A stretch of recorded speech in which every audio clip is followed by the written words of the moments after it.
everybody, and welcome to the WREVA Electrifying News segment for July 2022. And with us as regular, we have Mr. Eric Stevens joining us from the Stla area. How are you today, sir? I'm doing excellent, Mark.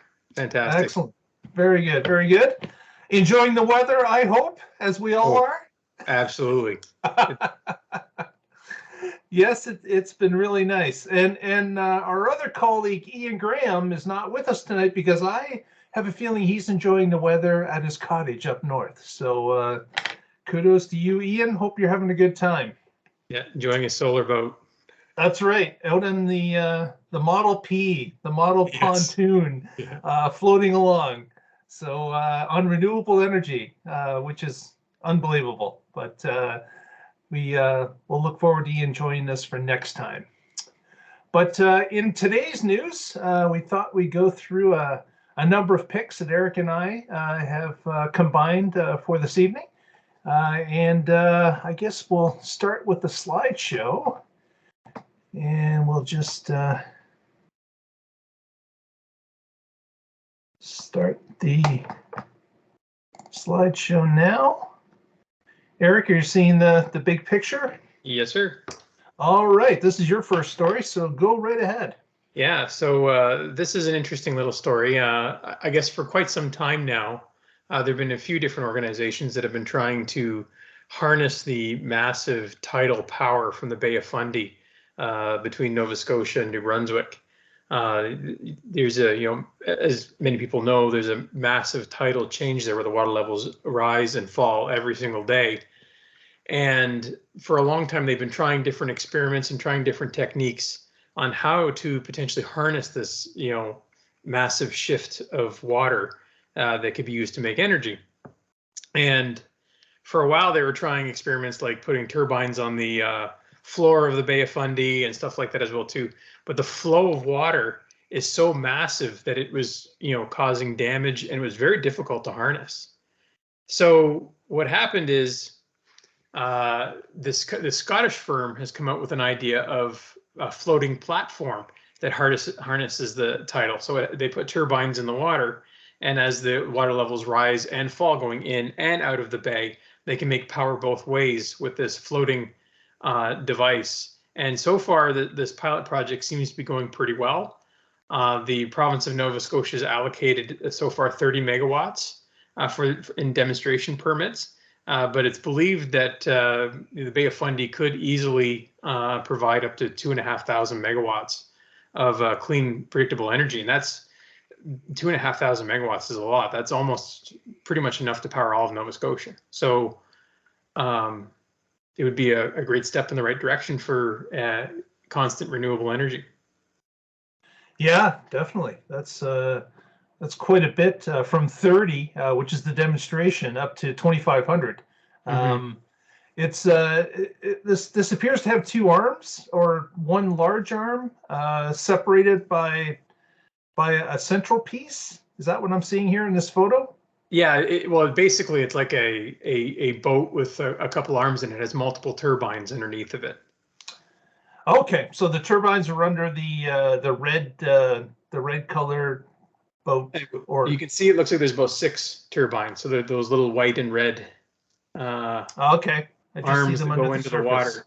Right. And then the rest are just sort of pontoons to stabilize the thing. And it's also anchored to so that they have these anchors that go into sort of the bottom of the bay to hold it in place.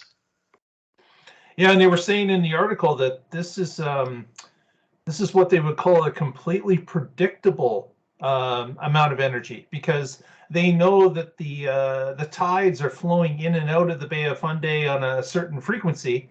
Yes. And of course, when there would just be that quick transition from going one direction to going the other, where it actually wouldn't be pulling power. But as soon as it does switch the direction, which would happen twice a day with the tides, I guess the turbines below would switch positions, and the flow would go the other way. Mm-hmm. So yeah, this is interesting. And unlike the wind or solar, this never stops. This is always going to be happening 24/7, and leads to the predictable aspect of it, that you're always going to be pulling this type of power from the tides. So this is exciting news. It would be, and certainly this can't be used everywhere, but in certain geographical areas, this makes a huge amount of sense if this pilot is successful. Yeah. I mean, this is, as you mentioned, this is a good sort of base load power. It is in some ways, it's very similar to hydroelectric. And I imagine you could feather the turbines if they were generating too much power. And you could turn on and off capacity as you needed to, up to a certain maximum base load. So yeah, this is definitely a good potential. And as you said, geographically, it's limited, but that, there are places in the world where the wind blows, or places in the world where the sun shines, and there's places that are more prone to hydroelectric dams. So this is probably, a good for a lot of different geographic regions as well too. And I see that the Scottish firm that's actually doing it, that makes a lot of sense from where they're from as well. So they've probably got a lot of experience with high and low tides there off the coast of Scotland as well. So makes sense. Yeah, absolutely. Very good. We'll move on to our next story. I've titled this the the autonomous cruise rodeo. As some of you know, Cruise, which was bought by GM some time ago, have been testing an autonomous vehicle that they've made out of a number of Bolt EVs. So they've been testing this for quite some time in the San Francisco area, whereas they've developed the system and they've gotten to the point where they've had drivers that are safety drivers that are in these vehicles. They've been taking people on rideshare drives now for quite some time. And just recently, the government allowed them to take out the safety driver because things have been going that well, and they've been monitoring what's been going on for some time. Well, I guess it was this past week, during the new phase where there is no safety driver, I guess a number of Cruise vehicles were frequently the same street. And what happened is one kind of got tied up. Not sure why. It wasn't tied up on anything physically, but the software, I guess, had told the vehicle to stop driving at some point, or maybe it was another car, a human pilot in front of it that caused it to stop.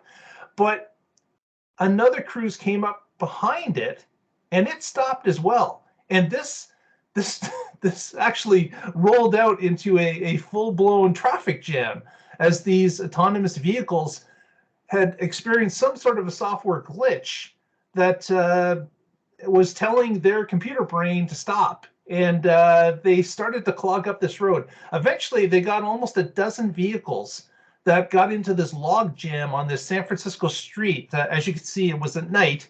And basically, it clogged the entire street up, and the police had to shut down the street because both lanes of traffic were blocked by these autonomous vehicles, not really knowing what to do.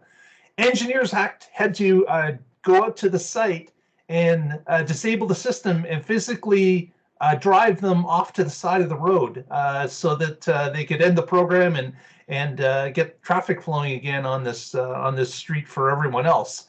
But just kind of an amusing thing. And obviously, this is going to happen as we start to move towards autonomy. There are going to be issues and problems with the software that cannot be tested until you start going into a larger, more realistic tests. And this is just one of those instances that we're going to see here and there, I imagine. But just remarkable that all these individual vehicles kind of got into the hive mindset where they were kind of log jammed and blocked this street for about an hour or so in San Francisco. But and this person actually had taken a photo of this and uploaded it onto the internet. And of course, any of the articles that Eric and I are speaking about tonight, there'll be links in the video where you can go and read the full article. But just thought that was kind of an interesting piece. As we start to see autonomy in many vehicles, there are going to be some speed bumps, and it looks like Cruise hit a speed bump recently here in San Francisco.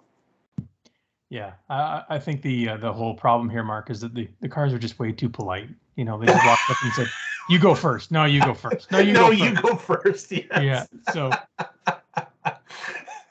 But you got to be aggressive in San Francisco. That's one thing. Yeah, sure. Yeah.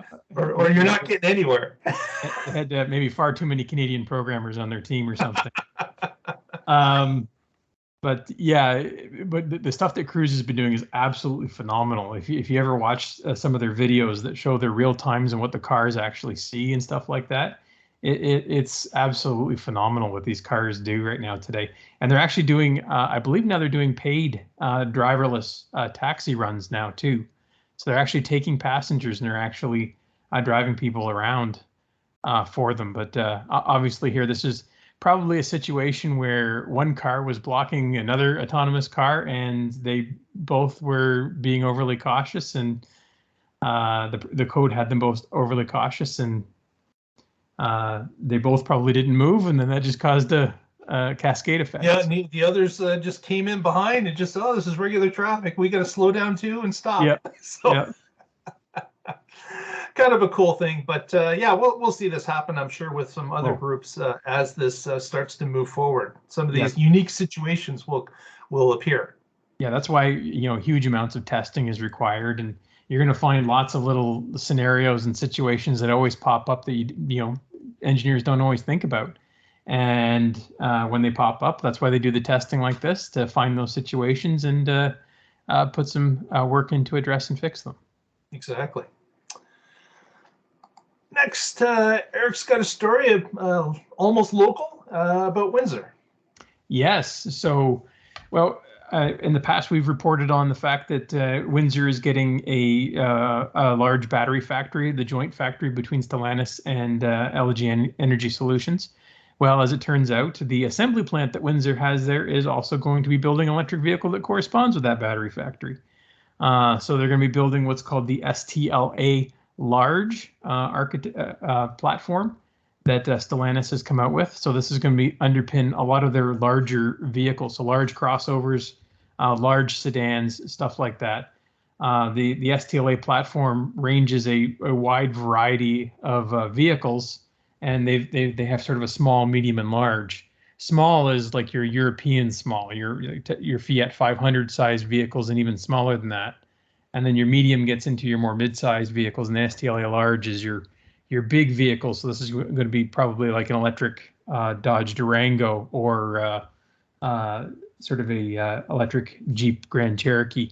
That's what we're probably going to see is stuff off this Stla plant, a large platform, is vehicles such as that. And it might be interesting to see because Windsor historically has always been, since the 1980s, the sort of the minivan plant of the Chrysler Corp. So it'd be interesting to see if the future electric minivan, there's a high probability it might be made in Windsor as well. So. Yeah, well, that's good news for Windsor employment and continued investment into the region. So yeah, I've often wondered. We know that the Pacifica is now I guess a hybrid at this point, where you've got an electric drive train coupled with a gasoline generator. It'll be interesting to see if they take that next step and make it all electric, and if some of this platform will transition into that vehicle. Because as we know, minivans are still quite popular. Well, Chrysler, certainly the ones that invented it in the first place, and have held the lion's share of the minivan market for quite some time. So it'll be interesting to see if they take that next step and make them all electric going forward. Yeah, absolutely. Next, this unique grill, you can probably guess, is a Rivian product. So the Rivian pickup has started some deliveries, albeit a bit slow. Rivian has had some issues in getting up to speed with their production facility in Normal, Illinois. But some kind of, I guess, disappointing news for Rivian reservation holders in Canada was announced recently. Rivian, who had planned to start delivering some of their R1T pickup trucks into the Canadian market to reservation holders for 2022, have announced that that is not going to happen to plan. They are going to have to delay the deliveries into the Canadian market into 2023. So we've got a bit of a delay on our hands. That's not going to excite many Canadians that have a reservation, especially after seeing all the videos of people releasing these trucks in the United States. The many different YouTubes of people driving the Rivians around and showing its aspects and how this vehicle can be used. So that's going to be a bit of a disappointment to a number of Canadian reservation holders. The other piece of the puzzle here is that Rivian has been, well, right from the beginning, they had indicated that they were going to be producing a they're calling an adventure network. So their plan was to have a whole network of L2 and L3 charging base across North America. And we've got a picture here from their website where they had indicated the over 600 locations and over 3,500 actual stations themselves, or charging stalls. That would be a combination of both DC fast charge and L2. But recently, they announced installing some of their first L2s around Lake Michigan in Michigan itself.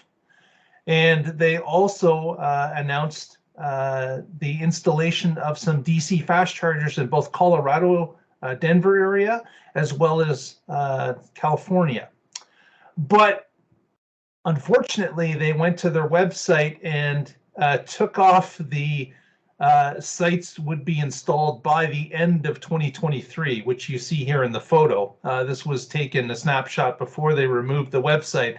But it looks like, along with the issues they've had with producing the trucks on a certain schedule, it looks like the Adventure Network is going to take a little bit longer, because they've taken all indications of when these chargers will be installed off of their website. So there used to be actually hard dates on there, but those dates have now been removed, and we have no real indication or update as to when they would believe that this feat will be complete. Now, certainly, I can cut them some slack. Building a company from the ground up, you're going to experience a number of hurdles, and they've certainly done that in the building of the vehicles. They've had some supply chain issues, as everyone have, and of course, being a new company, they've had to scramble and do a number of things to try to keep production up. And I would think that the Adventure Network would be secondary on their list, as opposed to getting the vehicles actually into customer hands. But as we've seen with electric vehicles, you do need a charging infrastructure. Rivian certainly can lean on third-party groups that are out there, like Charge America or Charge Canada or Ivy and others, because of course their vehicles use CCS, the standard in the industry. So you're not completely left alone, but it was certainly, I guess, it was interesting, or it was certainly, I was looking forward to having a secondary charging network that belonged to the company specifically, and having another 3,500 fast chargers out there certainly would be a benefit to anyone that would own a Rivian. So deliveries are slowed down. The Adventure Network installation is slowed down as well. We hope, we wish Rivian well. We hope that they start to pick up things, and that the network, as well as their deliveries, start to pick up in the near future. Yeah, well, on the first point there, Mark, for deliveries, I saw an update from Rivian that did mention that Canadian deliveries are going to start November this year. and there actually has been pictures online of quite a few Rivians in Canada. Yeah, manufacturer plates though. Yeah, there might be manufacturer plates, or there might even be Americans who own them have driven to Canada. So, but for the Rivian Network, honestly, I never really understood the point of this. This seems like a major distraction from Rivian. The Adventure Network, I could see the point of maybe facilitating and sponsoring some chargers in some like remote locations, like national parks or areas where there's known trails for vehicles for off-roading, because Rivian is advertised as a adventure truck, and I could see them putting in charging stations in those areas basically, but and at first they were talking about making this only exclusive to Rivian, which I think would be a horrible idea. And then they were talking about possibly making it open to everybody, but then charging more for other users to use the network, which there's some logic to that, I think. But to me, this is just a massive distraction to what's important and a massive waste of resources on Rivian's part to do this. So it makes sense to me that they're delaying this and pushing this off and trying to focus on the core of their business. Yeah, I would certainly agree on that point, that the core of the business is actually the manufacture of the trucks and the selling of those trucks and the supporting of those trucks to their customers, because that's what's going to keep them in business. Obviously, a charging network isn't an expense really at every turn. But it's also good PR, and it also keeps your customers happy too. So there is a plus sign to it. It's just that you're right. The first concern has got to be manufacturer and delivery. Has got to be what they've got to concentrate on. But again, I'm sure we both hope that they are successful in that endeavor as they move forward, because it's great to see another entry into the EV market, especially one that started from the ground up as well and built their EVs specific to a task, and in this case, as you mentioned, an adventure flavor to the company. Yep. Next, this truck looks familiar. Yeah, Canada Post. So Canada Post has made an announcement that they're looking to convert half of their last mile vehicles by 2030 to electric, and the whole fleet by 2040. So they've apparently unveiled this plan sort of out of the blue. A lot of people didn't realize that Canada Post was working on this in the background, but they were quietly working on this. And it's a $1 billion plan to convert quite a bit of their vehicles to zero emissions.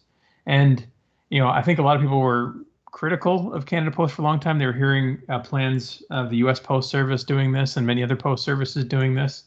But it looks like Canada Post had been quietly working in the background on this, doing a fair bit of research on this. And I guess one of the key takeaways we have to point out too is just because a company doesn't go out and advertise that they're doing green things doesn't mean they're actually not working on it in the background. So so it's good to see. I'm glad to see Canada Post finally getting on board with this and showing their plans and making a step in the right direction for this. I wonder if the electric vehicles that they're going to be going with will match closely to the vehicles that we see on the roads today. If it's going to be similar to the box trucks that we're so familiar with driving around Canada today. I would think that they wouldn't have to come out with something brand new or specific to an EV post office truck. But I guess time will tell as to what design is going to be picked and how it's going to fit into their last mile delivery routes. Yeah, there are lots of countries that are already starting to use zero emissions vehicles, especially in Europe and that. And then there's lots of other cargo vehicles that are coming out today that are zero emissions that could probably be mildly adapted for this application. So even something like the trucks that Rivian are using with Amazon, those vans could possibly be easily adapted for that, or even something like the Bright Drop EV400s or EV600s could be adapted for this application as well too. Yeah.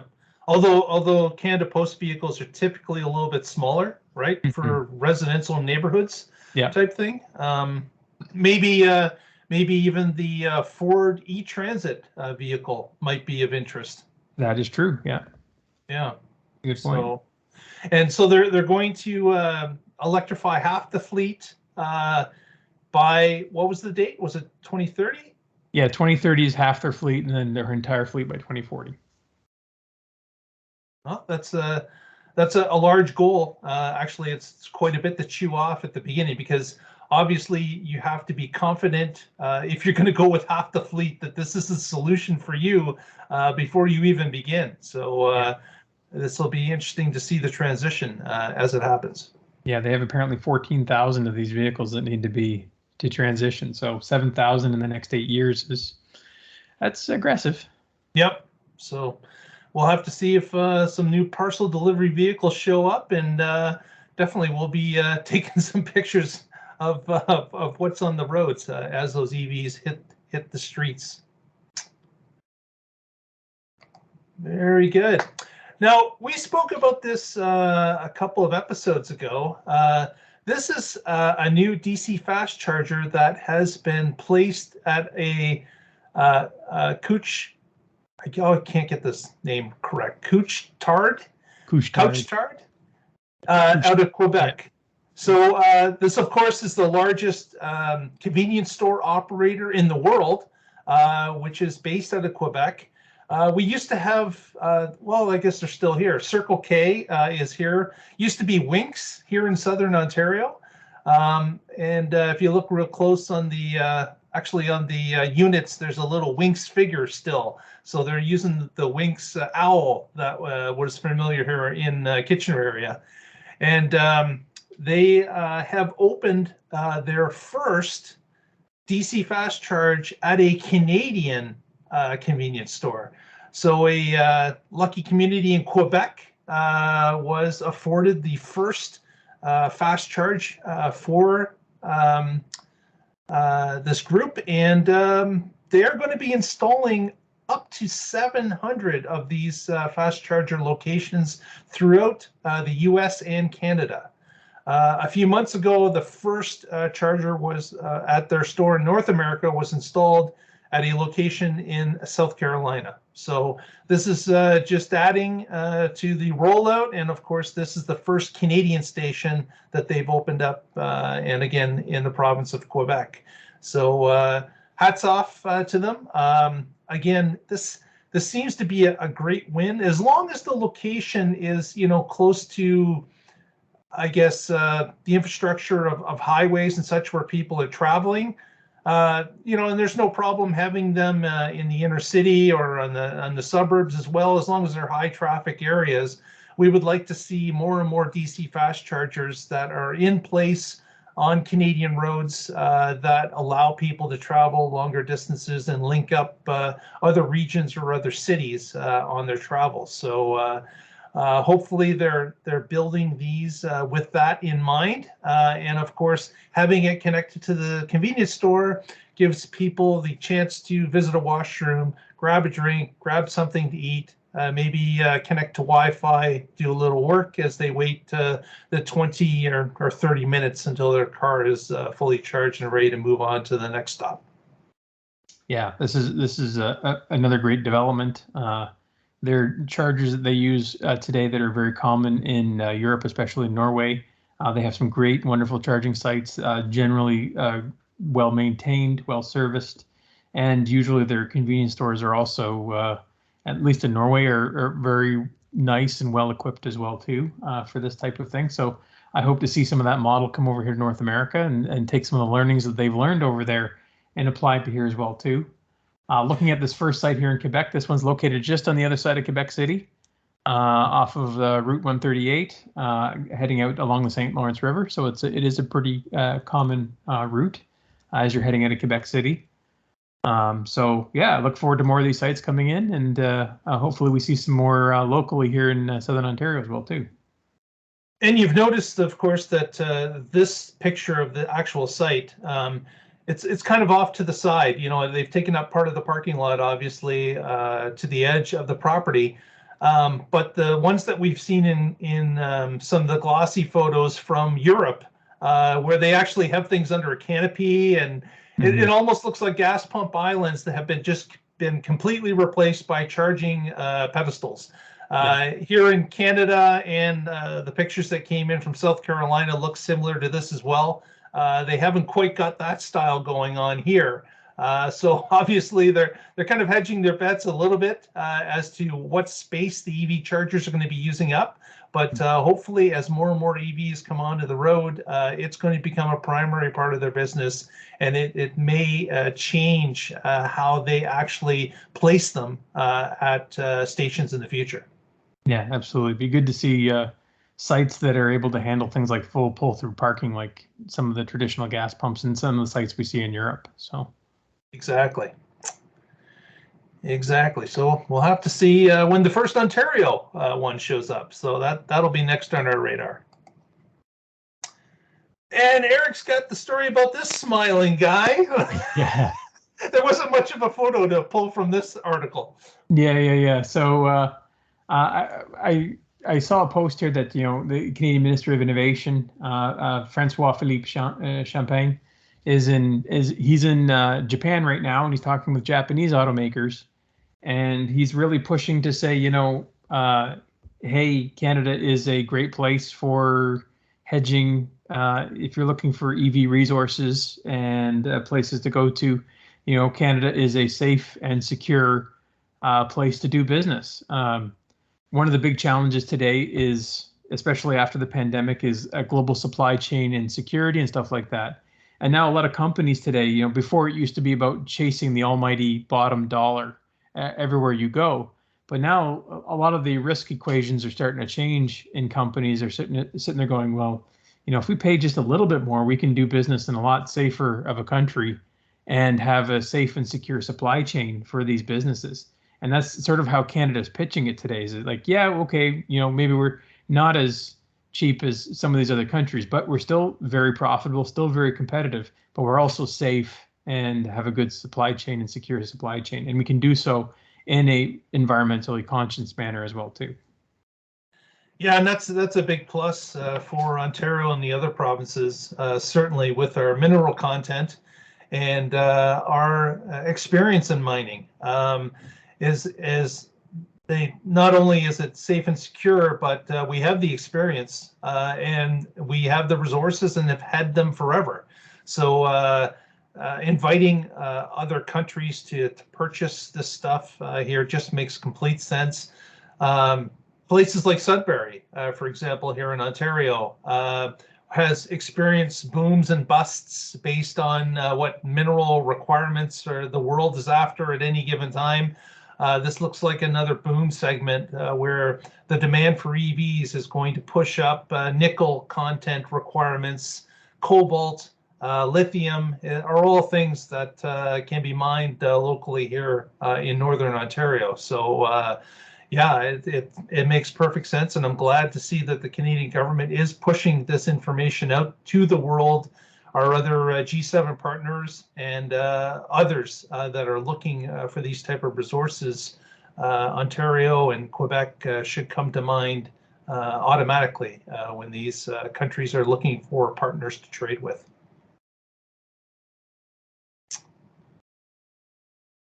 Very good. Now here's a story that came in just recently.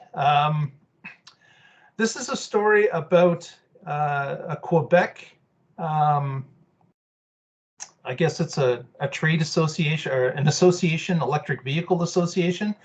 And what they have found, which is not a surprise to any of us probably watching this video, is that if you are not an EV owner and you have the ability to speak to someone that is an EV owner, you can typically get all your questions answered, as well as providing, I guess, some security that you're doing the right thing when looking for an EV. So there are many people that, they don't know anyone that owns an EV. They're the first one that's interested in their family or in their circle of friends, and they have no past experience. But if you go to, say, an EV group meeting, or if you go on a test drive with someone that's familiar with the actual product, you can get a lot of your questions answered and be set on the correct track. They can dispel myths or rumors. They can provide you with real life scenarios that have happened. They can give you some information about what the change of seasons, how they affect an EV, how the energy is used in an EV, how far you go, what the rumors are about having range anxiety. All these things that we as EV drivers now take for granted. We were once unsure about this stuff. So this association has determined that one of the best ways to dispel these rumors and push out EV knowledge is to allow someone to connect with an EV buddy of sorts.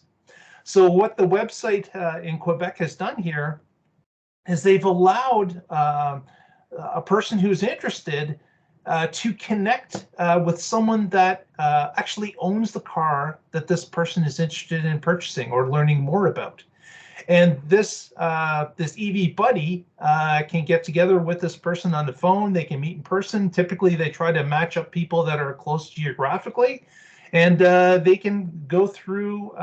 They can meet. They can discuss. They can drive in the person's car that they have already owned this EV. So there's a number of different things that they're covering with this EV Buddy program that allows people to be more comfortable with the purchase they're considering. And they have found this actually EV Buddy to be so successful, they're starting to roll the program out even further. They're going to have up to 1,000 EV buddies out there that will be able to answer these questions and connect with people that have interest in EVs. And I just find it interesting being on the Ontario end of things. I know that Eric and I started with looking at electric vehicles. I actually reached out to Eric as an EV buddy, not part of this program, but he's someone that I had met online that was driving the same car I was. I had extra questions, and Eric was able to help me out with some of those answers. So I can definitely attest to this is helpful. And I think this is a great program to push out further, and hopefully other provinces will pick up on this and start to move in this direction as well, because not all of us are connected or can connect with someone that owns an EV readily. Yeah, absolutely, Mark. I think this is a fantastic program. I think I love the idea of this. You know, I guess as some people, you know, when you're in the EV, you know, you've been driving EV for a long time, some of these things come second nature and are you know, become simple to us. But to somebody who's been, you know, not driving an EV, it can be very intimidating to even think about the idea of owning a vehicle like this. Right. And I think it's a fantastic idea. And even right now, I'm going through a situation right now where I have a family member who's going to be taking delivery of an EV very shortly, and I you know, drove down there and visited them this weekend to basically talk to them about the ownership experience and stuff like that, and answer some of their questions as well too. And so I think this is a good stepping stone to say, hey, these are people with real world experience. You know, it's interesting to walk into any showroom or even a dealership and talk to a salesperson or something like that. But some of these salespeople might not have real world EV experience or might not even own an EV themselves. And so they might not be able to answer people's questions very well or reassure them all that well. So having or even worse, maybe provide them with some not accurate information. That is also very possible, yes. Yeah. In fact, commonly does happen. So I think this is a fantastic program to, you know, start spreading the word out there. And certainly Quebec has a large percentage of EV owners already today. So they have a great pool of volunteers to draw upon to get that real world experience and start expanding this. And yeah, I would love to see this in other provinces and start growing out there as well too. I think Quebec is now noted at 140,000 EVs on the road. So they're leading the nation, and with I guess with